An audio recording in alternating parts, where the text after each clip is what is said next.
모든 세리와 죄인들이 말씀을 들으러 가까이 나아오니 바리새인과 서기관들이 수군거려 이르되 이 사람이 죄인을 영접하고 음식을 같이 먹는다 하더라. 예수께서 그들에게 이 비유로 이르시되 11절입니다.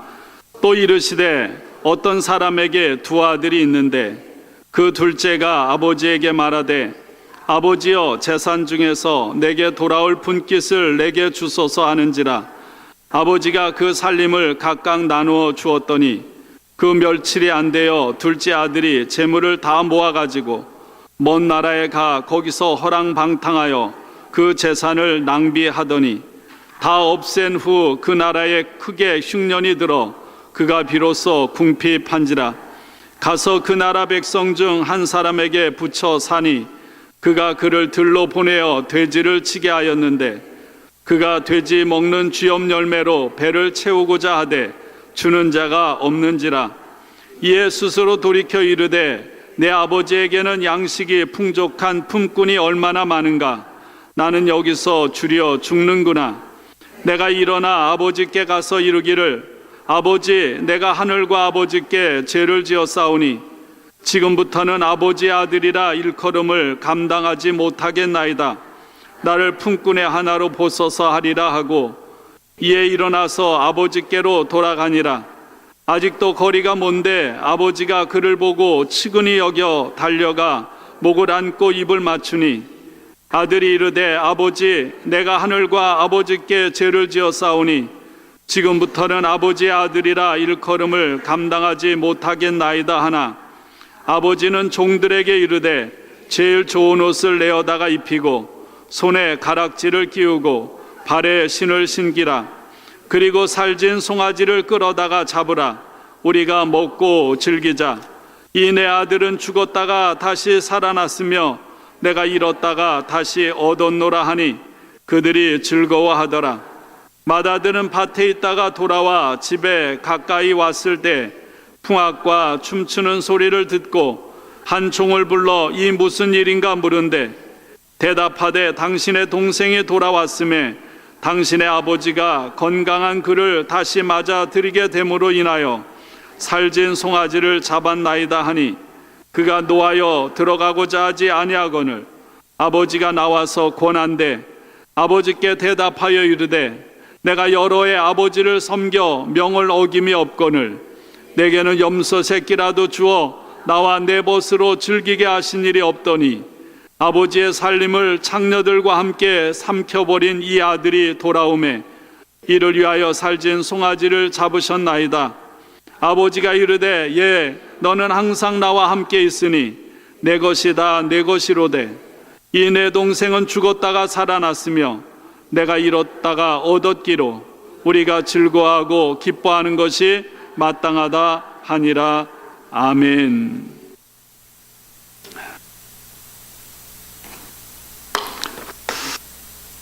여러분, 주일은 기뻐하고 즐거운 날임을 믿습니다. 주일은 작은 부활절, 매일 매 순간이 우리의 삶에는 부활절입니다. 그 어떤 의무, 무거운 짐도 우리를 짓누를 수 없습니다. 진정으로 서로가 서로를 사랑하고 약한 사람들을 돌봐주고 서로를 세워주고 축복하고 하나 된 삶을 살아가는 것이 하나님이 기뻐하는 삶, 하나님이 원하시는 삶인 줄로 믿습니다. 주중에 상록회 어른들을 모시고 라카나다에 있는 데스칸소 가든에 다녀왔습니다. 많은 어른들이 참석하지 못했습니다. 데스칸소 가보신 분, 휴식이라는 뜻을 가진 말이죠. 저도 그 근처에서 7년 살았는데 이번 주중에 어른들 덕분에 다녀왔습니다.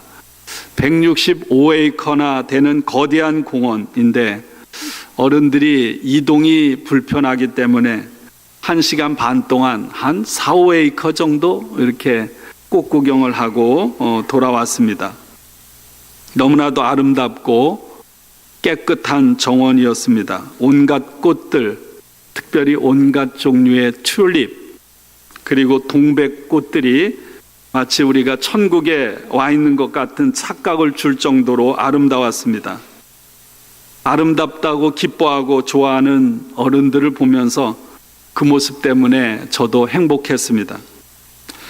여러분, 이렇게 가까운 곳에 조금만 시간을 내도, 돈도 어른들은 6불, 일반 성인은 9불, 잠깐 시간만 내도요, 휴식과 아름다움을 만끽할 수 있는데, 무엇 때문인지 모르지만 우리는 그것조차도 여유를 가질 수 없는 각박한 삶을 살아가고 있습니다. 예수님께서 세상에서 공생의 사역을 하실 때 가장 먼저 행하신 기적은 갈릴리 가나 혼인잔치에 참석해서 잔치에 참여한 사람들이 기뻐하도록, 기쁨이 사라진 곳에 기쁨을 회복하게 하신 것입니다. 저와 여러분들의 삶에 언제나 주님으로 인해 기쁨이 가득하기를 축복합니다. 하나님은 우리를 사랑하실 뿐만 아니라 여러분, 우리가 기뻐할 때 하나님도 기뻐하십니다. 우리에게는 영원한 하나님 나라의 잔치, 하나님 품 안에서의 잔치의 날이 기다리고 있습니다. 바로 그날 그 잔치에 초대받아서 우리 모두 다 함께 더불어 손잡고 그곳에 참여하기를 바랍니다.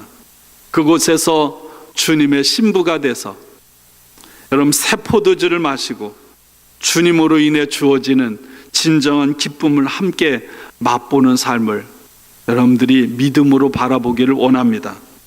이 땅에서 예수님을 믿고 믿음의 길을 걸어가고, 여러분, 우리에게 작은 사랑을 필요로 하는 연약한 누군가에게 우리가 작은 사랑을 전함으로 그 천국 잔치에 참여하기를 바랍니다. 여기 지극히 작은 자 하나에게 냉수 한 그릇 대접한 것이 곧 나에게 대접한 것이다. 그 사람들이 영원한 하나님 나라의 잔치에 참여하는 사람들이 될 것입니다.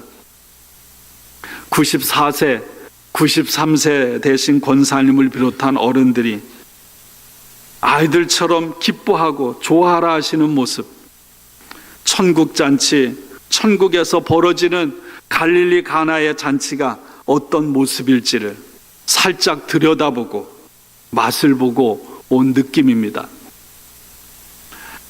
저희가 지난 3월 한 달 동안 히브리서를 새벽마다, 또 새벽에 참여하지 못하는 분은 생명의 삶으로 함께 묵상을 했습니다. 히브리 설교자는 대제사장이 1년에 7월 10일 한 번 동물의 피를 가지고 두렵고 떨리는 마음으로 지성소에 들어갑니다. 하나님이 임재하시는 지성소에 들어가는 거예요. 히브리서 설교자는 그 지성소의 내부를 히브리서 9장에서 잠깐 보여줍니다. 그리고 나서 우리로 하여금 예수님의 대제사장의 사역을 통해서 일어난 하나님의 보좌, 하나님 나라의 지성소를 사모하고 갈망하게 합니다. 그 모습을 봤기 때문에 굶주리게 돼 있는 거예요. 그 모습을 살짝 엿보았기 때문에 그곳을 사모하게 되어 있는 것입니다. 이 세상에서 우리들이 보고 목격한 것은 여러분, 천국 잔치에 비하면 아무것도 아닐 것입니다. 예수님께서 하나님 아버지의 집, 하나님의 품으로 가는 길을 직접 닦으셨습니다. 만드셨습니다. 예수님이 가시는 길을 따르는 우리는 믿음의 사람으로 예수님께서 가신 그 길에 믿음의 끈을 굳게 잡고, 나 혼자만이 아니라 우리 형제 자매들, 이곳에 함께 일하는 우리 모두가 다 함께 영원한 하나님 나라, 하나님의 천국, 하나님의 품으로 들어가도록 주님께서는 저와 여러분을 인도하실 것입니다. 누가복음 15장은 잃어버린 것을 다시 찾는 기쁨에 대한 예수님의 비유입니다. 잃어버린 양 한 마리, 잃어버린 동전 하나, 잃어버린 아들을 찾는 아버지. 주제는 기쁨입니다. 오늘 저희들이 읽은 말씀은 옛날에 탕자의 비유로 너무나 잘 알려진 말씀입니다. 제가 오늘 15장에 있는 말씀을 안 드려도 아마 이 자리에 있는 사람 중에 이 탕자의 비유를 한 번도 들어보지 않은 사람은 없을 거예요. 아마 이 내용들은 다 알고 있으리라고 믿습니다. 제가 자주 말씀드리듯 내가 하나님 앞에 마음만 먹어도, 몸짓만 해도 하나님은 기뻐서 우리를 사랑하고 환영하고 은혜를 베푸시는 하나님을 종종 제가 말씀을 드렸어요. 작은 아들의 모습입니다. 그러나 우리는 작은 아들뿐만 아니라 큰 아들에 대해서도 이 비유의 말씀을 통해서 진리를 깨닫습니다.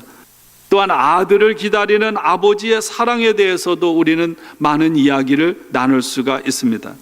근데 오늘 누가복음 15장 11절부터 32절까지의 전체 흐름을 이끌어가는 사람은 작은 아들. 작은 아들이 아버지의 품을 떠났다가 다시 돌아오는 그런 이야기가 주된 줄거리를 이루고 있습니다. 어느 날 작은 아들이 아버지,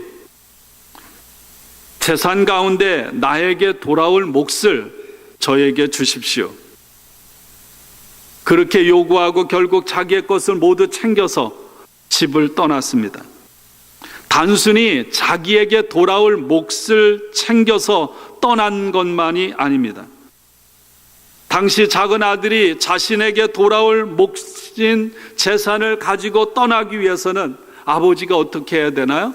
자신에게 있는 재산을 팔아서 처분해야 했습니다. 그리고 아버지가 돌아가시기 전에 유산을 요구한다는 건 무슨 말일까요? 아버지 빨리 돌아가십시오 하는 말과 같은 것입니다. 이런 자식은 있었어서 안 될 것이고요.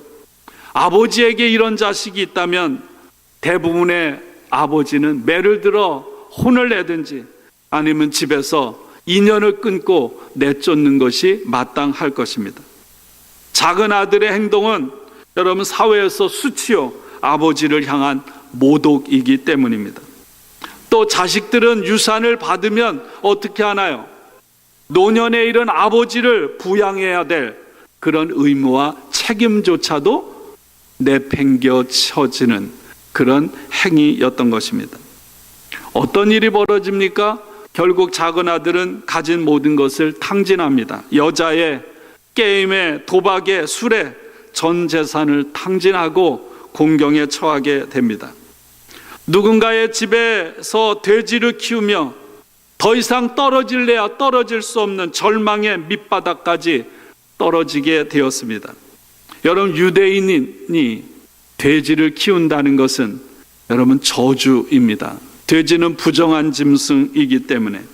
그런데 더 심각하고 비참한 것은 무엇입니까? 돼지를 키우는 것을 넘어서서 돼지가 먹는 음식조차도 없어서 굶주려야 되는 비참한 상황에 처하게 되었습니다. 이렇게 살아갈 수는 없잖아요. 뭔가 변화가 있어야 되지 않습니까? 그래서 마음의 결단을 하는 거죠. 아버지의 집으로 돌아가야 하겠다. 아버지 집으로 돌아간다는 생각만 해도 마음의 안정감과 벅차오르는 감정이 있습니다. 그런데 한편은 다른 무엇인가가 잡아 끄는 거예요. 죄책감, 수치감, 두려움입니다. 그래서 꼼짝달싹 할 수 없게 만들어요. 지금 자신이 처해진 상황이 절망인데 아버지의 집으로 돌아가면 그나마 희망이라도 있을 것 같은데 죄책감이 자신을 짓누르는 거예요. 그래도 더 이상 방법이 없어 발길을 돌려 아버지의 집으로 돌아가는 여정을 시작을 합니다. 집을 떠나 모든 것을 다 잃었지만 여러분, 작은 아들에게 한 가지 남아있는 것이 있습니다. 무엇일까요? 가족이라는, 식구라는 것입니다. 아무리 실패하고 깨지고 망가졌어도 나는 한 집안의 누군가 아버지, 어머니의 아들이라는 사실은 변하지 않는 것입니다. 아무리 인생에 많은 우여곡절을 거쳤다 할지라도 달라지지 않는 것이 있습니다. 나는 누군가의 가족이라는 것. 나는 혼자가 아니야. 나는 내 아버지, 내 어머니의 사랑하는 자식이야. 나에게도 돌아갈 집이 있어. 근데 곧바로 이 작은 아들에게는 또 이런 생각이 자신을 지배합니다. 이런 생각을 하는 거죠. 나는 아버지의 사랑, 아버지 어머니의 사랑받는 아들이었고 지금 나는 내 집으로 돌아가는 거야. 하지만 내 아버지는 아마도 잔뜩 화가 나서 나를 보고는 더 이상 너를 내가 보지 않겠다, 그렇게 호통을 치고 책망하실지도 모른다는 두려움.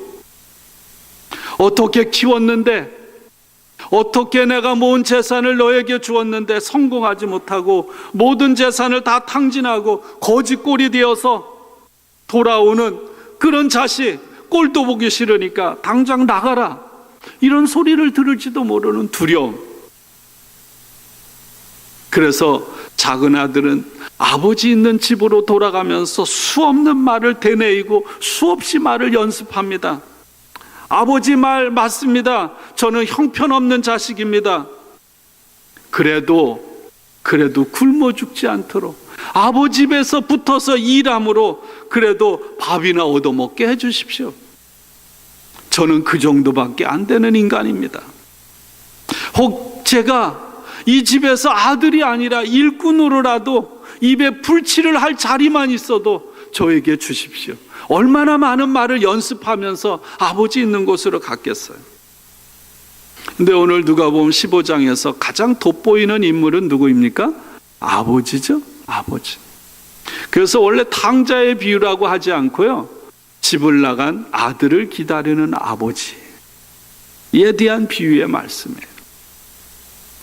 아버지는 저 멀리서 거지꼴이 되어서 발을 질질 끌고 고개를 축 늘어뜨리고 죄인의 모습으로 오고 있는 아들을 보자마자 뿔이 나게 쏜살같이 달려나갑니다.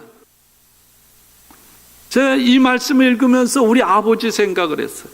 여러분, 우리 아버지 세대, 아버지는 그렇게 하면 안 돼요. 점잖하게 있어야지. 아버지는 기뻐도요, 기쁜 내색을 해서는 안 됩니다. 자식이 보고 싶어도요, 그리워도 그립다고 표현해서는 안 돼요. 집에 오랜만에 와서 아버지에게 인사를 해도 그러면 반갑고 기쁨에도 불구하고 왔냐? 한마디 하고 끝나는 게 아버지. 집 떠날 때 어떻게 하나요? 아쉬워하면서도 따라 나서지 않고 저 멀리서 뒷짐지고 왔다 갔다 고개 쭉 내밀고 그저 바라보기만 하는 게 아버지예요. 옛날에 아버지들이 그랬어요. 근데 오늘 본문의 아버지는 달라요. 정말 과분하고 지나칠 만큼 아들을 환영합니다. 여러분, 그래서 오늘 본문에 있는 아버지를 보면 하나님은 어떤 하나님인가? 아버지 같은 하나님일 뿐만 아니라 하나님은 어머니 같은 하나님. 그래서 많은 사람들은 하나님을 아버지 하나님이라고도 하지만 어머니 하나님이라고. 아버지라는 건 뭐예요? 상징이거든요. 어린아이가 엄마 품에 뛰어들어와 안기는 것처럼 우리는 어머니의 어머니의 자궁, 어머니의 무궁한 사랑, 그 품으로 돌아가는 것입니다. 바로 그 어머니의 아버지의 사랑이 바로 하나님의 긍휼의 사랑임을 믿습니다. 앞에 말씀드린 대로 3월 한 달 동안 히브리서를 오늘까지 말씀을 묵상하고 나누면서 저는 말할 수 없는 은혜 속에 머물렀어요. 히브리서 설교자는 하나님의 용서하시는 사랑을 선포합니다. 끊임없이 이렇게 외쳐요. 예수 그리스도 안에서 여러분은 용서를 받았습니다. 예수 그리스도 안에서 여러분은 참으로 용서를 받았습니다. 다시 말합니다. 여러분은 예수 그리스도 안에서 용서를 받았습니다. 아멘. 예. 히브리서 설교자가 목회하던 공동체의 모습, 오늘 우리들의 모습과 같아서 예배드리기 위해서 교회 오면 늘 듣는 말이 있습니다. 오늘 찬양대의 찬양도 마찬가지, 그것을 넘어서는 하나님의 사랑을 찬양했어요. 교회 오면 어떤 말을 듣습니까? 특별히 중직들은 매일 죄인이라는 말을 들어요. 회개하라는 말만 듣습니다. 우리의 양심에 항상 교회 오면 죄책감을 불어넣어줘. 특별히 사순절 기간에 그 죄책감이 우리를 정죄하게 만듭니다. 우리의 있는 죄책감을 해결해 보기 위해서 애를 쓰고 몸부림치고 기도하고 예배를 드립니다. 근데 뜨거움 없어요. 달라지는 거 없어요. 언제나 부족해요. 언제나 부끄럽습니다. 언제나 두려워요. 내 정성이 부족한가? 그래서 더 힘을 써봅니다.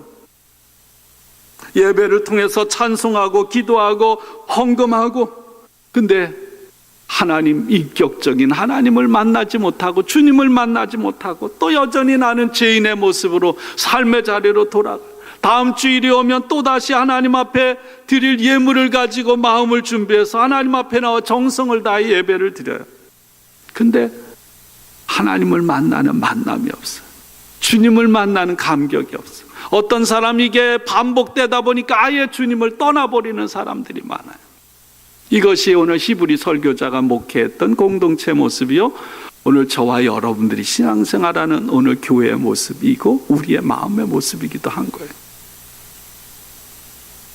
바로 주님은 이와 같은 우리를 위해 오신 줄로 믿습니다. 이 땅에 오셔서 예수님도 우리와 똑같은 고난과 슬픔, 아픔과 어려움 등 온갖 시험을 받으셨습니다. 그런데 장로님 기도처럼 예수님은 그 고난과 시험을 순종으로 받으셨고요, 그 고난의 상황 가운데서도 끝까지 믿음을 잃지 않았음을 믿습니다. 우리를 위해 자신의 생명을 하나님의 제단 위에 올려놓았습니다. 십자가에 죽으셨습니다. 그것으로 충분합니다. 여러분, 예수 한 분이면 충분하고요, 예수님의 십자가, 그것으로 충분함을 믿습니다. 플러스 하는 것은 다 이단이에요. 거짓입니다. 이제 우리는 예수 그리스도로 인하여 거룩해졌습니다. 히브리서 설교자는 그렇게 말하는 거예요. 예수 그리스도의 이름으로 내가 여러분에게 말합니다. 여러분의 죄는 용서를 받았습니다. 여러분, 우리는 집을 떠난 탕자와 같습니다. 그러나 오늘 다시 하나님의 긍휼을 의지해서 하나님 앞에 나왔습니다. 작은 아들은 아버지가 달려나와서 뛸 듯이 기뻐하며 팔 벌려 안아주실 것이라고는 꿈에서조차 생각하지 못했습니다. 사랑하는 여러분, 예수 그리스도로 인해 그 무엇도 우리들이 하나님의 품속으로 뛰어들어 하나님 앞에 나오는 것을 가로막을 죄책감과 정죄, 모든 것들은 이미 사라진 줄 믿습니다. 사도 바울은 로마서 8장에서 이렇게 선포합니다. 그러므로 이제 그리스도 예수 안에 있는 자에게는 결코 정죄함이 없나니 이는 그리스도 예수 안에 있는 생명의 성령의 법이 죄와 사망의 법에서 너를 해방하였습니다. 로마서 8장은 계속 이어집니다. 그런즉 이 일에 대하여 우리가 무슨 말하리요? 만일 하나님이 우리를 위하시면 누가 우리를 대적하리요? 자기 아들을 아끼지 아니하시고 우리 모든 사람을 위하여 내주신 이가 어찌 그 아들과 함께 모든 것을 우리에게 주시지 않겠느냐? 누가 능히 하나님께서 택하신 자들을 고발하리요? 의롭다 하신 이는 하나님이시니 누가 정죄하리요? 한다는 건 못한다는 거예요. 아무도 하나님께서 의롭다 하신 우리들을 정죄할 자 없음을 믿습니다. 저와 여러분의 신분이 뭡니까? 저와 여러분의 신분, 하나님께서 세례받을 때 예수님에게 들려주셨던 말씀, 너는 내가 사랑하는 아들이라 내가 너를 기뻐하노라. 저와 여러분의 정체성, 저와 여러분의 아이덴티티, 신분인 줄로 믿습니다. 여러분, 이거는 내 상황에 따라 흔들리는 게 아니에요. 여러분, 성경을 보세요. 예수님의 제자들, 베드로도 다른 제자들도 가룟 유다도, 여러분, 베드로하고 가룟 유다하고 차이가 있어요? 없어요. 다 예수님을 부인했고 예수님을 배신했고 예수님을 떠났습니다. 베드로나 가룟 유다나 똑같아요. 그런데 베드로는 어떻습니까? 하나님의 은혜를 깨닫는 순간 주님 앞에 다시 돌아왔습니다. 그는 주님의 친구가 되었고요. 그 주님의 사랑 앞에, 은혜 앞에 통곡했습니다. 그러나 가룟 유다는 돌아오지 않고 결국 자살하고 말았던 거예요. 우리 모두는 다 은혜가 필요한 사람임을 믿습니다. 아버지이신 하나님은 돌아온 자식뿐만 아니라 여전히 집에 있지만 집에 아버지와 함께 삶에도 불구하고 아버지의 마음에서부터 도망쳤던 큰 아들까지도 품으시는 하나님이심을 믿습니다. 아니, 하나님은 작은 아들이, 여러분이 부모가 돼보세요. 이 누가복음 15장으로 여러분들이 들어가 보는 거예요. 그 중에 여러분이 한 인물이 되는 거예요. 하나님이라고 생각해 보세요. 하나님은요, 아버지는 작은 아들이 집을 떠나는 순간에도 그 아들과 함께 했습니다. 돼지를 치며 돼지가 먹는 음식조차 먹을 수 없어 고통당하고 집으로 돌아가면 내가 어떨까 망설일 때도 아버지는 아들과 함께 했습니다. 집으로 돌아왔을 때 넘치는 이해할 수 없는 과분한 사랑으로 아버지는 그 아들을 품어주셨습니다. 여러분, 그게 아버지예요. 집을 떠나서 우리가 무엇인가 한번 내 힘으로 해보겠다, 그렇게 할 때 여러분, 아버지는 우리를 정죄하고 조롱하고 심판하고 비난하는 분이 아님을 믿습니다. 때가 되면 여러분 자식들이 집을 떠난다 그래요. 그런 자식 잘 되나 보자, 그렇게 말하는 부모는 없어요. 자식이 떠나지만 언제나 자식과 함께 하는 것입니다. 우리가 실패하고 쓰러지고 넘어질 때 여러분, 아버지는 절대로 우리를 비웃지 않습니다. 죄책감을 가지고 부끄러움에 사로잡혀 고개를 떨구고 두려움 속에서 잘못하는 것을, 너 이렇게 잘못했지 고백하는 것을 내가 받아줄 조건으로 삼는 아버지는 없어요. 한없는 사랑, 하나님 용서를 베푸셔서 안타깝지만 집을 떠나는 것을 허락하시고 돌아오기만 하면은 반갑게 맞이하시는 분이 저와 여러분의 아버지 하나님이심을 믿습니다. 그분은 우리의 옳고 그름을 따지지 않아요. 너 잘 살았니 못 살았니 따지지 않습니다. 우리로 하여금 마음의 빗장을 펼치고 우리로 하여금 죄책감과 두려움을 떨쳐내고 아버지를 향한 사랑을 다시 회복하고 돌아오는 날, 아버지는 성대하게 천국잔치와 같은 잔치를 벌이기를 고대하시는 분이 저와 여러분의 아버지이심을 믿습니다. 여러분, 오늘 사순절 넷째 주일에는 성경 읽기, 구약 2개, 신약 2개, 그 중에 신약의 성경 읽기 중에 하나가 누가복음 15장에 있는 말씀이에요. 시편 90편 10절은 이렇게 말합니다. 인생의 연수가 70이요 강건하면 80이라도 그 연수의 자랑은 수고와 슬픔뿐이다. 무슨 말입니까? 우리 인생이 대단하지 않다는 거예요. 100년 산들 뭐 대단합니까? 우리의 삶은 모든 것들이 문제투성이입니다. 고난과 슬픔과 좌절과 우리를 절망하게 하는 것으로 가득 차 있어요. 여러분, 매일 꿈속에 살듯이 기쁜 사람 있어요? 아마 마약 먹거나 이런 사람들은 그렇게 살 수 있을 거예요. 그렇지 않고 정신이 똑바르게 맨정신으로 사는 사람에게는 끊임없이 문제가 있는 거예요. 우리 인생은 수고와 슬픔뿐입니다. 그런데 히브리서 설교자는 우리에게 이렇게 말해요. 아니, 성경은 우리에게 이렇게 말합니다. 믿음의 눈으로 바라봅니다. 우리가 살아가는 삶의 그 어디에나 하나님의 은총이 있다는 것입니다.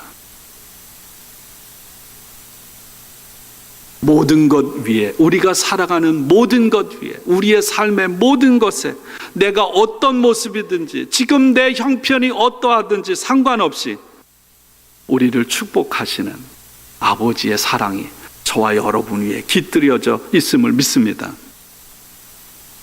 제가 지난 주일 설교하면서 마지막에 했던 말 기억나나요? 조르주 베르나루스의 어느 시골 신부의 일기 기억나세요? 하나님의 은혜는 어디에나 있습니다. 근데 참 감사한 것은요, 오늘 히브리서를 오늘로 마무리를 지으면서 히브리서 13장 25절에 이렇게 끝내고 있습니다. 은혜가 너희 모든 사람에게 있을지어다.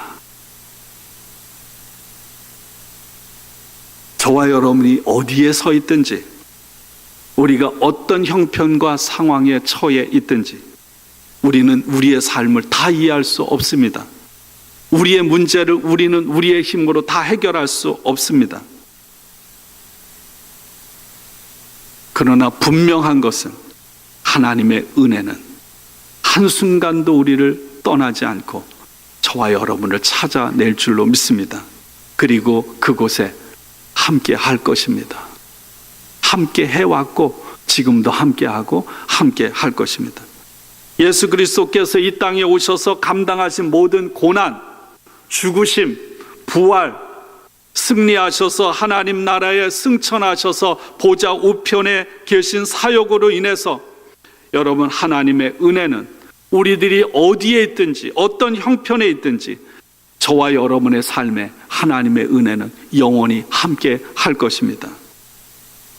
제가 히브리서를 읽으면서 참 감사했던 것이 있습니다. 히브리서 10장 13절, 시편 110편에 있는 말씀, 예수의 사역으로 인한 치열한 목숨을 건 전쟁은 끝났고 주님께서 이미 이겨놓은 싸움을 주님이 오시는 그날 마무리 지으실 것입니다.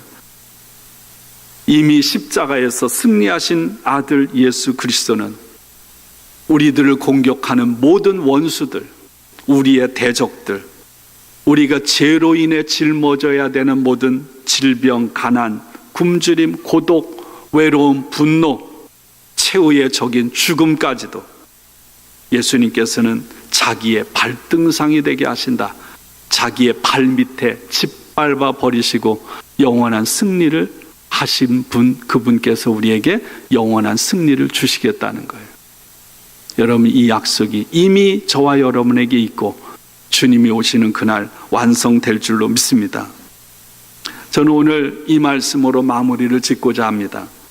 남아프리카 공화국이 오랫동안 독재로 고통을 당했잖아요. 넬슨 만델라와 더불어 남아프리카 공화국의 해방운동의 그런 영웅이자 1984년에 노벨 평화상을 받은 성공의 대주교인 데즈먼드 투투라는 분이 있습니다.